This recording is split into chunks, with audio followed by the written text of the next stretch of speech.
बिन अब्दुल अजीज Iraq में रहने वाली एक औरत थी। उस औरत का खामद फौत हो गया तो 5 बच्चियां यतीम थी। वो इराक से चली और जनाब उमर बिन अब्दुल अजीज के पास आई कि आप मेरी बच्चियों का वजीफा लगा दें। वो कहती है जब मैं पहुंची ना यहां तो अब तो इस्तकबाल आना जाना बड़े मामलात हैं। अब तो बच्ची की बारात आए और 5, 7, 10, 20 लोग दरवाजे पे खड़े ना हो तो बारात नाराज हो जाती है। कहते हमारा इस्तकबाल ही किसी ने नहीं किया। तो इस्तकबाल तो अब इस तरह है जिस तरह नशा नहीं होता, ये इस्तकबाल की हालत है। अमीरों से लेके गरीबों तक मुझे पूछा ही नहीं, किसी ने कुर्सी नहीं दी, आगे नहीं बिठाया, ये वाला मामला है। और मैं मेरी तरह के लोग नेक लोगों की बात नहीं करता। अब तो हम देखते फुला मौलाना का इस्तकबाल हो रहा है, फुला के लिए लोग खड़े हो रहे हैं, नारे लग रहे हैं। और अब तो मैं देखता हूं ऐसे ऐसे हाथ लहराते हैं सूफी और दरवेश कहलाने वाले, जैसे सियासी लीडर लहराया करते हैं। ये क्या तरीका हुआ? ये कौन सा तर्ज जिंदगी? मेरे नबी पाक सल्लल्लाहु अलैहि वसल्लम ने फरमाया जो ख्वाहिश करे कि मैं आऊं और लोग खड़े हों वो तो जहन्नमी है, तो दोज़खी है।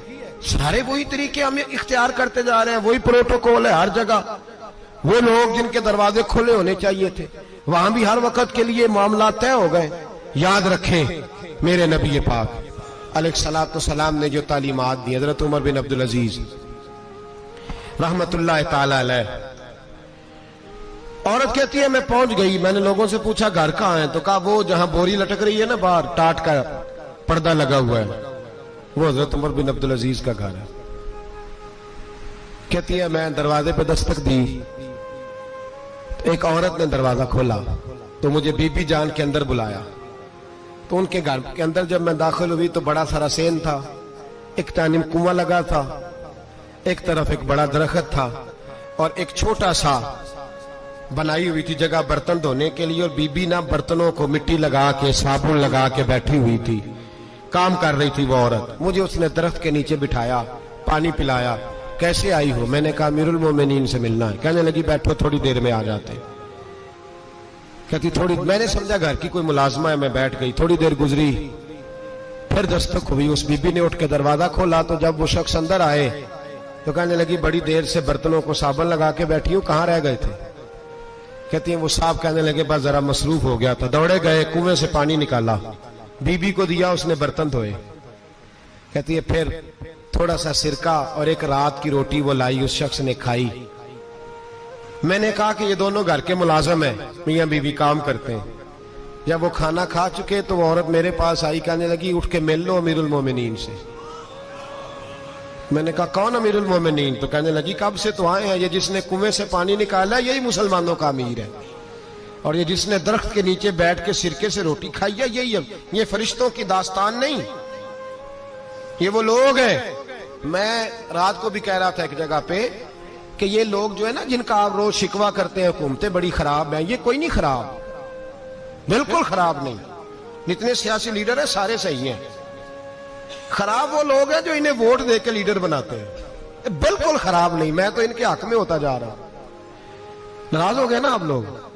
अल्लाह करे तुझी हो जाओ तो अगले इलेक्शन से सियाने भी हो जाओ, आमीन तो कह दे। मैंने कोई मशवरा नहीं देना, इसलिए कि मेरी नजर में कोई ऐसा शख्स नहीं जिसके लिए मैं आपसे कह सकूं कि वोट दें। और हम तो ऐसी बात करें तो कई लोग नाराज होकर चले जाते हैं, लेकिन कोई परवाह नहीं, इसलिए कि ये दीन मेरे नबी पाक का दीन सिर्फ मस्जिद का दीन नहीं। इंशाअल्लाह आइंदा जुम्मे नजरिया पाकिस्तान बयान करूंगा और बताऊंगा कि पाकिस्तान का मतलब क्या, ला इलाहा इल्लल्लाह मुहम्मदुर रसूलुल्लाह सल्लल्लाहु अलैहि वसल्लम। हुजूर का जो कुरान नाफज होगा मस्जिद में, वो कुरान कचहरी में भी नाफज होगा इंशाअल्लाह। और वो कुरान नाफज होने आया है, असेंबलियों में वही कुरान नाफज होगा इंशाअल्लाह। और यही चिराग जलेगा तो रोशनी होगी। बयान करेंगे और डट के बयान करेंगे, आपको बताएंगे। जो बात समझा रहा हूं फिल वक्त वो समझे, मुजरम वो नहीं जो बड़ा बन के लूटता है, मुजरम वो है जो उसको सपोर्ट करता है, जिसने उसे बड़ा बनाया है। ये याद रख ले, हमारी कोई बचत नहीं होगी, हमसे पूछा जाएगा। हम सारे कचहरी में खड़े होंगे, अल्लाह सवाल करेगा कि तुम बताओ तुम इनके मददगार क्यों बने थे, तुम सपोर्ट क्यों करते थे, ये पूछा जाएगा और हमने जवाब देना है। बहरहाल आमदाम बरसरे मतलब जनाब उमर बिन अब्दुल अजीज रहमतुल्लाह अलैह के वो बीबी गई तो कहने लगी कि ये अमीरुल मोमिनीन ने कहा वो उठ के हाजिर हुई, कहा हुजूर मैं इराक से आई हूं, मेरा खामन फौत हो गया, मेरी 5 बेटियां हैं, वजीफा लगा दे। वो बीबी कहती है मेरा दिल था कि यतीम बच्चियों का 100 दिनार साल का लगा देंगे तो बड़ी बात है। कहती है जब मैं उनके पास गई तो हजरत उमर बिन अब्दुल अजीज को बताया तो वो रोने लग गए और मुझसे माफियां मांगने लगे। मैंने कहा हुजूर आप क्यों माफी मांगते हैं? तो कहने लगे इसलिए माफी मांग रहा हूं कि तू मेरी रियाया में थी और तेरी 5 बच्चियां यतीम थी, तुझे खुद चल के आना पड़ा है। मेरा काम था तेरी खबर लेता, माफ कर दे अल्लाह की रिजा के लिए। उन्होंने वजीफा लिखना शुरू किया तो मेरी एक बच्ची का 1000 दिनार साल का लिखा। मैंने कहा अल्लाह तेरा शुक्र है। फिर दूसरी बच्ची का 1000 लिखा तो मैंने कहा अल्लाह तेरा शुक्र है। तीसरी का 1000, चौथी मैंने कहा शुक्र है। जब चौथी का लिखा तो मैंने कहा अल्लाह आपका इकबाल बुलंद करे, अल्लाह आपको हमेशा इसी तरह फलता फूलता रखे। कहते हैं जनाब उमर बिन अब्दुल अजीज ने कलम रख दिया, फरमाने लगे मैं 5वीं का वजीफा नहीं लिखूंगा, 4 बहनों से कहना बांट के इसे भी दे दें।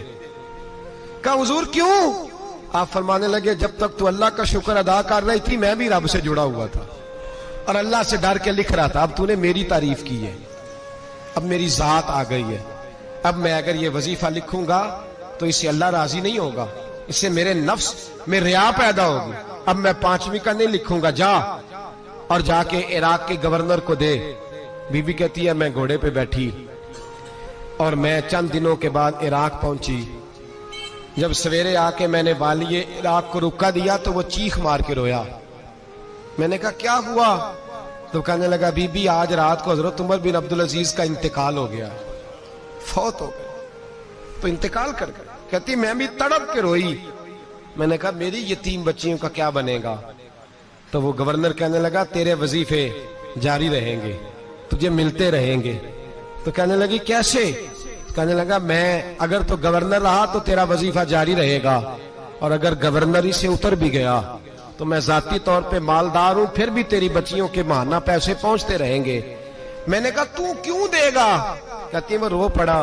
कहने लगा अगर अमीर हजरत उमर बिन अब्दुल अजीज जैसे हो तो फिर अल्लाह गवर्नरों के दिलों में भी रहम डाल दिया करता है, फिर मेरे जैसे लोगों को भी वो बदल देता है। हजरत उमर बिन अब्दुल अजीज घर आए, 3 बेटियां थी। एक को आवाज दी, वो आई तो उसने मुंह पे हाथ रखा है। दूसरी को आवाज दी, वो आई तो मुंह पे हाथ रखा है। तीसरी को आवाज दी तो मुंह पे हाथ रखा है। आपने अपनी बीवी से कहा कि ये बच्चियां मुंह पे हाथ क्यों तीनों ने रखा हुआ, क्या बात है? तो बीबी रो पड़ी, कहने लगी 4 दिन हो गए मेरी बेटियां प्यार से रोटी खा रही हैं, 4 दिन हो गए, उनके मुंह से बदबू आती है इसलिए वो आपके सामने आती हैं तो मुंह पे हाथ रख लेती हैं 4 दिनों से। बीबी रो रही है, हजरत उमर जलाल में आ गए। आप फरमाने लगे तू ये रो रही है, तू रोई है, तूने मेरे घर में रह के अल्लाह की नाशुक्री की है, तू शुक्र अदा नहीं करती कि 3 वक्त प्याज और रोटी तुझे घर की 4 दीवारी के अंदर मिल जाता? रो रही है और मैं आ मेरे साथ बाहर निकल, तुझे वो लोग दिखाऊं जो झोपड़ियों में रहते हैं और मांग के खाते हैं, आ तुझे दिखाऊं।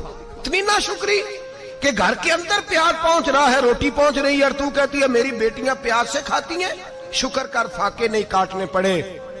फिर अगले लफ्ज कहे तो रो पड़े। फरमाने लगे मैंने तो मुस्तफा के वो हालात भी सुने हैं जिसमें कई दिन बीबी फातिमा ने फाके किए। तू घर के अंदर प्याज पहुंच रहा है तो अभी भी सादगी, आजिज़ी और कनात नेमत थी इन लोगों की। हमारे यहाँ रोज शिकवा है, किस बात का? गाड़ी कोई नहीं। रोज रोना है, किस बात का?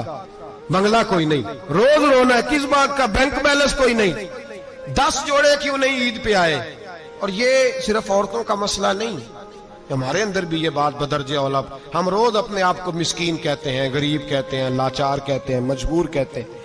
कभी देखो वो जो झोंपड़ियों में रहते हैं, कभी पलट के देखो लोगों की तरफ जो पैदा हुए तो आंखें कोई नहीं थी, हाथ कोई नहीं थे, पैर कोई नहीं थे। वो देखो जो पैदा हुए तो सर पे बाप का साया कोई नहीं था। कैसे कैसे लोग वक्त गुजार रहे। हम रोज आके कहते हैं कारोबार ठंडा हो गया, हालात बड़े खराब हो गए, हम बड़े मजबूर। क्या हो गया साहब? अल्लाह के दिन है, सारे अल्लाह के दिन है। वसल अच्छा है ना फिराक अच्छा है, यार जिस हाल में रखे वही हाल अच्छा है।